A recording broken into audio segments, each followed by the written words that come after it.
রাজ্যে human rights কমিশনের chairperson SC. দাসের স্বাক্ষর সম্বলিত চিঠি পাঠানো হয়েছে জিবি হাসপাতালের মেডিকেল সুপারিনটেন্ডেন্ট ও এইচওডির কাছে। পাঠানো চিঠিতে কড়া ক্ষোভ ও বিরক্তি প্রকাশ করে রাজ্য হিউম্যান রাইটস কমিশন জানিয়েছে, গত 30/4/2004 তারিখে জিবিতে পরিশ্রুত পানীয় জলের ব্যবস্থা নিয়ে যে অর্ডার দেওয়া হয়েছিল, জিবির মেডিকেল সুপারিনটেন্ডেন্টের পেশ করা রিপোর্টে সেই বিষয় নিয়ে একটি বাক্যেরও উল্লেখ নেই।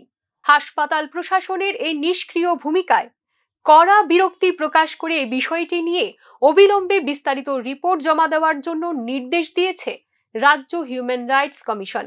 প্রসঙ্গত, জিবি হাসপাতালে পানীয় জলের ব্যাপক সংকট নিয়ে দীর্ঘদিন ধরেই সরব ভুক্তভোগী মহল।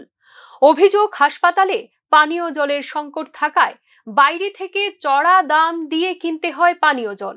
অভিযোগ পাওয়ার পরেই এ বিষয়ে অর্ডার জারি করে রিপোর্ট জমা দেওয়ার জন্য নির্দেশ দিয়েছিল রাজ্য human rights commission. Bureau report, news now.